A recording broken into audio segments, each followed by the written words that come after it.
Halo Bapak Ibu Saudara yang terkasih di dalam Tuhan Yesus Kristus. Shalom. Selamat pagi, siang, sore, malam, dimanapun Bapak Ibu Saudara berada. Senang sekali rasanya kita dapat berjumpa di dalam program Bina Iman. Dan Bina Iman kali ini Bapak Ibu terambil dari kitab Mazmur pasal yang ke 141. Mazmur 141. Mazmur Daud. Ya Tuhan, aku berseru kepadamu, datanglah segera kepadaku, berilah telinga kepada suaraku waktu aku berseru kepadamu. Biarlah doaku adalah bagimu seperti persembahan ukupan, dan tanganku yang terangkat seperti persembahan korban pada waktu petang. Awasilah mulutku ya Tuhan, jagalah pada pintu bibirku.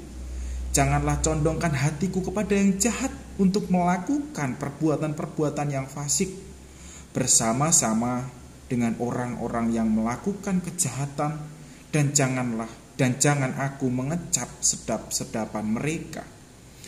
Biarlah orang benar memalu dan menghukum aku, itulah kasih. Tetapi jangan minyak orang fasik menghiasi kepalaku. Sesungguhnya aku terus berdoa menentang kejahatan-kejahatan mereka. Apabila mereka diserahkan kepada hakim-hakimnya, maka mereka akan mendengar bahwa perkataan-perkataanku menyenangkan, seperti batu yang dibelah dan dihancurkan di tanah. Demikian akan berhamburan tulang-tulang mereka di mulut dunia orang mati. Tetapi kepadamulah ya Allah Tuhanku, mataku tertuju. Padamulah aku berlindung, jangan campakkan aku. Lindungilah aku terhadap katupan jerat yang mereka pasang terhadap aku, dan dari perangkap orang-orang yang melakukan kejahatan. Orang-orang fasik akan jatuh serentak ke dalam jalan mereka, tetapi aku melangkah lalu. Manusia adalah makhluk yang tidak sempurna. Seringkali kita mendengar istilah ini ketika ada orang yang melakukan sebuah kesalahan di dalam hidupnya. Ataupun Bapak Ibu, bahkan kita juga sering mungkin mengucapkan hal ini ketika kita sendiri melakukan kesalahan, melakukan kejahatan, atau melakukan hal yang membuat sesama kita menjadi terluka. Memang kita sadar bahwasanya kita adalah makhluk yang tidaklah sempurna. Sebagai manusia kita sering melakukan kesalahan, kita tidak luput dari perbuatan yang jahat. Tetapi masa kita menjadikan perbuatan-perbuatan semacam ini menjadi hal yang wajar? Apakah kita akan mewajarkan kesalahan, mewajarkan perbuatan yang buruk, mewajarkan kejahatan? Jika hal semacam ini menjadi wajar, maka kesalahan, kejahatan, dosa akan merajalela di dalam kehidupan manusia. Dan karena hal itu, pada akhirnya cinta, kasih, dan kebaikan menjadi hal yang tidak ada artinya lagi.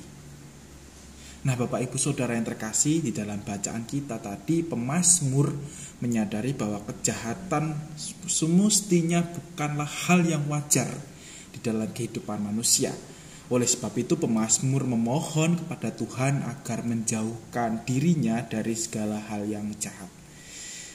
Maka pemazmur berseru di dalam doanya kepada Tuhan agar Tuhan senantiasa melindunginya dari perbuatan dosa, dan memohon kepada Tuhan agar dirinya dapat terhindar dari sekutu-sekutu yang dapat membawa dirinya ke dalam kejahatan. Di dalam doanya Bapak Ibu, pemazmur menyadarkan hidupnya dan mengarahkan hati sepenuhnya kepada Tuhan. Pemazmur menyadari bahwasanya Tuhanlah yang mempunyai kehidupan.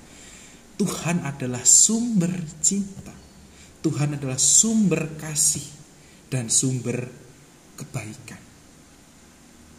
Sikap untuk mau menyandarkan hidupnya dan mengarahkan hati sepenuhnya kepada Tuhan adalah sebuah fondasi di dalam hidup orang percaya. Dan sikap inilah yang membawa kesadaran untuk mau dituntun oleh Tuhan di dalam kehidupan. Membawa kesadaran untuk mau diinterupsi oleh sabda dan firman Tuhan. Serta membawa kesadaran untuk mau menjalankan cinta, kasih, dan kebaikan Tuhan yang tercermin di dalam kehidupan. Maka dari itu Bapak Ibu, sebagai manusia yang tidaklah sempurna, manusia yang seringkali tidak luput dari kesalahan, tidak luput dari dosa, marilah kita belajar untuk memiliki sikap yang mau menyandarkan diri, menyandarkan hidup, dan mengarahkan hati sepenuhnya kepada Tuhan. Biarlah Tuhan yang berkuasa di dalam kehidupan kita. Biarlah cinta, kebaikan, dan kasih dari Tuhanlah yang ada di dalam diri kita. Biarkan Tuhan berbicara melalui firman dan sabdanya kepada kita. Dan jadikan firman dan sabda Tuhan ini menjadi pegangan di dalam kehidupan kita. Dengan sikap seperti ini Bapak Ibu, kita dapat menyadari bahwa kebaikan dan cinta kasih adalah hal yang penting, dan bahwasanya cinta, kasih, dan kebaikan adalah hal yang seharusnya wajar di dalam kehidupan orang percaya. Maka dari itu Bapak Ibu, arahkan dan sandarkan hatimu kepada Tuhan. Kiranya Tuhan dapat memampukan Bapak Ibu Saudara kita semua untuk dapat hidup di dalam kasih, hidup di dalam cinta, dan hidup di dalam kebaikan. Tuhan menyertai kita semua.